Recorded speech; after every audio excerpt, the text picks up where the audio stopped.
તાવડી તપેલીની કથા. એક નગરી હતી. તેમાં બ્રાહ્મણ બ્રાહ્મણી પોતાના બે નાના દીકરાઓ સાથે રહેતા હતા. 4 દીકરીઓ હતી, જે મોટી હોવાથી ચારેને પરણાવીને સાસરે વડાવી હતી. બ્રાહ્મણ બ્રાહ્મણી બંને ધર્મનિષ્ઠ અને સંતોષી હતા.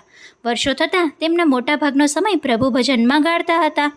દીકરીઓ હતી ત્યાં સુધી તેમને પ્રભુ ભજન, વ્રત, ઉપવાસ, કથા વાર્તા સાંભળવામાં બાધ આવતો નહીં. પણ ચોથી દીકરીના ગયા વર્ષે પરણાવ્યા પછી ઘરનું બધું કામકાજ બ્રાહ્મણીને કરવું પડતું. ઉંમર 60 વર્ષની થવાથી તે ઝડપભેર કામ કરી શકતી નથી. તેથી કરીને 4 જણની રસોઈ કરવામાં પણ બીજા કામકાજમાં તેનો આખો દિવસ ક્યાં નીકળી જતો. આનાથી પ્રભુ ભક્તિ તથા કથા વાર્તા સાંભળવાનો સમય રહેતો નહીં. તે મનમાં ને મનમાં દુઃખી થતી.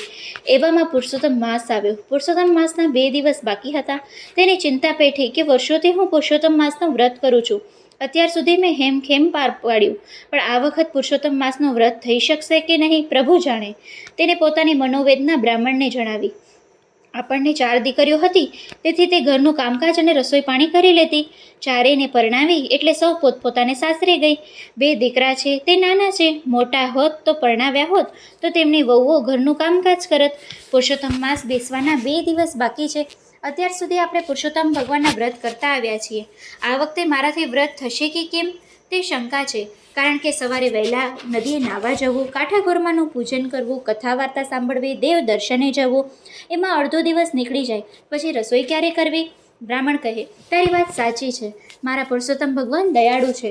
તું અને હું બંને ખરા અંતરથી તેમને પ્રાર્થના કરીએ, જેથી તેઓ આના માટે કંઈક રસ્તો કાઢશે. તે જ સમયે બ્રાહ્મણ બ્રાહ્મણીએ પૂજા સ્થાનમાં બેસી ભગવાન પુરુષોત્તમને અનેક આજીજી અને વિનંતીઓ કરી. ભક્ત જો શુદ્ધ હૃદયે પ્રાર્થના કરે તો ભગવાન અવશ્ય સાંભળે છે.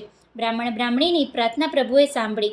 રાતના છેલ્લા પ્રહોરે બ્રાહ્મણીએ પ્રભુને દર્શન દીધા અને કહ્યું, તમે બંને ધર્મનિષ્ઠ છો, ભક્તિવાન છો. તમારી અતૂટ શ્રદ્ધા જોઈને હું પ્રસન્ન થયો છું. તું રાંધવાની કડાકોટમાં મારું સ્મરણ કરી શકતી નથી, તેથી મારું અંતર દુભાય છે. માટે હું તને એક દેવતાઈ તાવડી અને એક તપેલી આપું છું, જે સવારે તને રસોડામાંથી મળી જશે. આ વસ્તુ ચમત્કારિક છે. તાવડીમાં તું તવેથો ફેરવીશ એટલે ઉના રોટલા મળશે, અને તપેલીમાં કળછી ફેરવીશ એટલે તું માંગે તે શાક કે મીઠાઈ મેવા મળશે. પણ આ વાત તારા પતિ સિવાય કોઈને કરવી નહીં. આટલું કહી પ્રભુ અંતર ધ્યાન થઈ ગયા. પછી બ્રાહ્મણીની આંખ ખોલી ગઈ. તેને બ્રાહ્મણને જગાડી સપનાની પ્રભુ દર્શનની વાત કરી. બંને પછી તરત જ રાત પ્રભુ ભજનમાં ગાળી. સવાર થતાં બ્રાહ્મણ બ્રાહ્મણી રસોડામાં ગયા. ત્યાં રૂપાની તાવડી અને સોનાની તપેલી જોઈ. બંનેની આંખમાં હર્ષના આંસુ આવી ગયા. બંને રાજીના રેડ થઈ ગયા. બંને પ્રભુના ગુણગાન ગાવા લાગ્યા. રસોઈનો સમય થતાં બ્રાહ્મણીએ તાવડીમાં તવીથું ફેરવ્યું એટલે તરત ઉના રોટલા ઉતરવા માંડ્યા. પછી તપેલીમાં જેવી કળછી ફેરવી તો મીઠાઈ, મેવા અને શાકભાજી નીકળ્યા. હવે બ્રાહ્મણીને દ્રઢ સંકલ્પ સાથે આવતીકાલથી પ્રભુ પુરુષોત્તમ ભગવાનનો વ્રત કરવાનો નિશ્ચય કર્યો.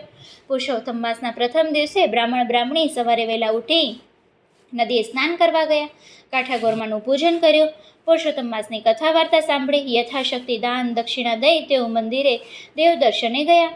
બપોર થતાં ઘેર આવી બ્રાહ્મણીએ તાવડીમાં તવેથો ફેરવ્યો એટલે ઘરમાં ગરમ ઉના રોટલા ઉતર્યા, અને તપેલીમાં કળછી ફેરવી એટલે તેમાંથી મિષ્ટાન મળ્યા.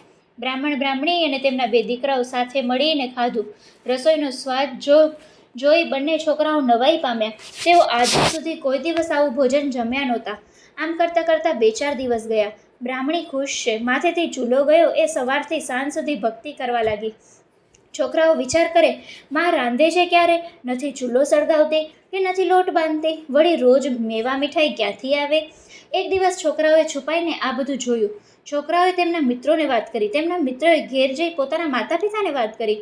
બસ 2 દિવસમાં તો આખું ગામ તાવડી તપેલીની વાત જાણી ગયું. આ વાત રાજા રાણીને કાને ગઈ. રાણીએ બ્રાહ્મણીને ત્યાંથી તાવડી અને તપેલી મંગાવવાની રાજાએ દબાણ કર્યું. પ્રજાએ પ્રધાનને 100 સોના મહોરો લઈને બ્રાહ્મણને ત્યાંથી તાવડી અને તપેલી લાવવા મોકલ્યા. પ્રધાને ત્યાં જઈને બ્રાહ્મણને વાત કરી. બ્રાહ્મણે તાવડી તપેલી આપવાની ના પાડી. રાજાની જાણ થતાં થોડા સિપાઈઓ સાથે સેનાપતિને મોકલ્યા. બ્રાહ્મણે તેને પણ ના પાડી. એટલે સેનાપતિએ રસોડામાં જઈ બળજબરીથી તાવડી અને તપેલી લઈ જવાનો પ્રયત્ન કર્યો. પ્રથમ તાવડી લેવા હાથ લંબાવ્યો તો તેના આંગળા તાવડી સાથે ચોંટી ગયા અને પગ જમીન સાથે ચોંટી ગયા. આ ખબર સિપાઈઓ દોડતા રાજાને કરી. રાજા તો ક્રોધથી ધુઆં પુઆં થઈ ગયા અને તેને તપેલી લેવા માટે હાથ લંબાવ્યો. તેના આંગળા તપેલી સાથે ચોંટી ગયા અને પગ પણ જમીન સાથે ચોંટી ગયા. આ વાત આખા ગામમાં ફેલાઈ ગઈ. લોકોના ટોળે ટોળા બ્રાહ્મણને ત્યાં જોવા આવ્યા. રાણીને આની જાણ થતાં તે બ્રાહ્મણને ઘેર આવી. રાણી સમજી ગઈ કે ભગવાન કોપ્યા છે અને બ્રાહ્મણીને હાથ જોડીને માફી માંગી. તત્કાળ આકાશવાણી થઈ, હે રાજા, તું તારો ધર્મ ચૂક્યો છે. પ્રજાનું પાલન કરવાના બદલે લૂંટવા તૈયાર થયો છે. જો તારે મુક્ત થવું હોય તો બ્રાહ્મણીને 1000 સોના મહોરો આપ. રાજાએ મનોમન 1000 સોના મહોરો આપવાનો સંકલ્પ કર્યો તો તેના હાથે તપેલી અને પગે જમીનથી છૂટા થયા. સેનાપતિના હાથ પગ પણ છૂટા થયા. રાજાએ તરત ખજાનામાંથી 1000 સોના મહોરો મંગાવી બ્રાહ્મણીને આપી અને માફી માંગી. રાણી સાથે પોતાના મહેલે ગયો. પુરુષોત્તમને ભજે જે પ્રેમથી તેના કષ્ટ દૂર થાય. પ્રારબ્ધ આડે ખસે પાંદડું ભાગ્ય ભરપૂર થાય. બોલો પરસોત્તમ ભગવાનની જય.